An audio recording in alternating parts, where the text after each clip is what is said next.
샬롬, 좋은 아침입니다. 8월의 마지막 날입니다. 8월 한 달 동안에 하나님께서 어떻게 여러분을 인도하셨고 하나님으로 인해서 여러분 얼마나 즐거웠는지 다시 한번 돌아보는, 그러면서 감사드리는 이날 보내시기를 원하고, 또 특별히 또 오늘은 8월의 마지막 날이자 또 한 주가 시작되는 날 아닙니까? 오늘도 하나님과 행복한 동행을 간구하시기를 원합니다. 자, 오늘 출애굽기 20장 15절 말씀 이어갑니다. 15절, 도둑질하지 말라라고 하나님은 이 십계명을 통해서 이스라엘 백성들에게 선언하고 계십니다. 여러분, 하나님께서 우리에게 주신 복들, 감사의 제목들 있죠? 얼마나 많이 있습니까? 그런데 그 복들 가운데, 주신 감사의 제목들 가운데 가장 큰 것이 무엇이겠습니까? 바로 하나님 자신, 하나님 자체가 아니겠습니까? 그 하나님 자체가 우리에게는 가장 큰 복입니다. 그리고 그 복 되신 하나님 안에서 우리가 누리고 또 풍성하게 살아가는 것, 그것이 바로 복인 줄로 믿습니다. 시편 말씀 가운데 128편을 보면 세 가지 복이 등장하는데요. 그 첫 번째 복이 뭐냐면 128편 2절을 보면 내 손이 수고한 대로 먹을 것이라 내가 복되고 형통하리로다 라고 말씀하십니다. 손이 수고한 대로 먹을 것이다. 그것이 복이고 그것이 형통이다 라고 말씀합니다. 맞습니다. 손이 수고한 대로 먹는 것, 그것이 얼마나 감사한지 모릅니다. 그런데 손이 수고한 대로 먹지 못하고 얻지 못하는 경우가 우리는 얼마나 많습니까? 자신의 노력으로 살아가는 삶이 행복이고 그 노력의 대가로 얻어지는 그것이 정당한 것이라면 그것이 얼마나 큰 가치 있게 우리가 여길 수 있겠습니까? 그러니까 이 말, 내 손이 수고한 대로 먹을 것이다. 그러면 복이고 형통할 것이다 라고 말씀을 뒤집어 보면 어떻게 나오냐면, 네 손이 수고한 것이 아니라 남이 수고한 것을 네가 훔치는 그 행위는 복이 아니다. 그거 네가 가지고 있다고 하더라도 네 것이 아니다. 그것으로 인해서 너는 불안할 것이고 너는 불행할 것이다 라는 말씀 아니겠습니까? 평안이 없습니다. 참 행복을 누리지 못합니다. 그래서 오늘은 8계명, 도둑질 하지 말라, 이 8계명이죠. 이 내용을 잠시 여러분과 나누고자 합니다. 여러분은 생각하기에 도둑질이라면 어디까지라고 생각을 합니까? 어느 것을 도둑질이다라고 생각합니까? 남이 소유한 물질을 훔치는 것, 당연히 도둑질입니다. 물질뿐만 아니라 보이지 않는 것, 예를 들면 지식을 훔치는 것도 도둑질이고, 신체적인 자유를 빼앗는 것도 어찌 보면 구속이며 도둑질입니다. 나아가 남의 사상까지도, 생각까지도 억압하는 것은 도둑질이다라고 넓은 의미에서 우리가 생각하고 해석할 수가 있을 것입니다. 사업을 하는 사람 경우에는 경쟁업체나 경쟁사의 기밀을 빼돌리는 것, 그러면서 그것을 참고하여 내가 더 큰 것을 만들어내겠다라고 하는 것은 도둑질 아닙니까?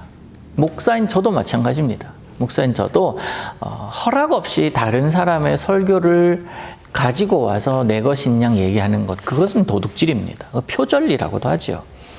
공부하는 학생도 그렇습니다. 공부하는 학생도 열심히 공부를 했지만 시험장에서 다른 사람의 답안지를 보고 하는 그런 경우 도둑질 아닙니까? 그런데 하면 안 된다라고 마음속에는 있지만, 그런데 안 된다라고 해서 마음까지 제어가 되겠습니까? 잘 되진 않거든요. 유혹은 언제나 우리 곁에 가까이 있음을 우리는 매 순간 경험합니다. 우리가 며칠 전에 보았던 출애굽기 15장 말씀 가운데 5절 말씀에 이런 말씀이 있잖아요. 세계가 다 나에게 속하였나니 세계 모든 것이 다 나의 것이다 라고 하나님께서는 말씀하고 계셨습니다. 세상 모든 것이 하나님의 것이라는 선언이에요. 그렇다면 우리가 소유하고 우리가 가지고 있는 그 모든 것 역시 하나님의 것이라는 말씀이 됩니다. 눈으로 보기에 남의 것을 훔치는 행위, 그것을 우리는 도둑질이라고 하지만 우리 하나님 안에 거하는 사람들은 그 도둑질의 범주를 넓혀야 돼요. 단순히 남의 것, 여기 있던 것을 이쪽으로 옮기는 자리 이동이 아니라 범주를 넓혀서 내게 주신 것, 내가 가지고 있는 것도 하나님의 것이니 내가 가지고 있는 것을 마음대로 쓰면 안 된다라는 관점까지도 나가야 옳습니다. 왜냐하면 하나님께서 말씀하셨으니까요.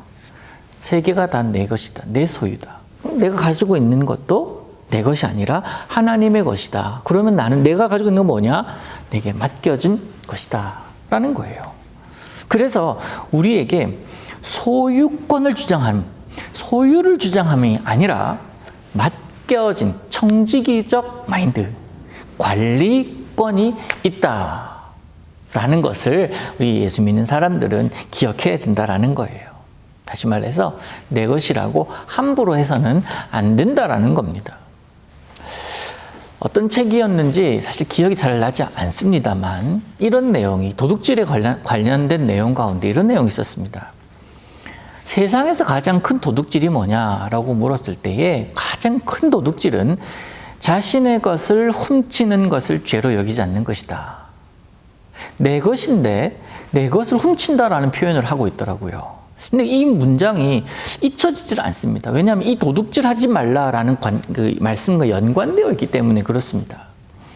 내 것인데 자신의 것을 훔친다 말 자체가 맞지 않습니다만 가만히 생각해 보면 이 맞는 말이에요. 왜? 예수 믿는 사람들에게 한해서 맞아요. 하나님께서 다 소유하고 계시고 하나님께서 내게 관리하고 계신 것이었기 때문에 그렇습니다.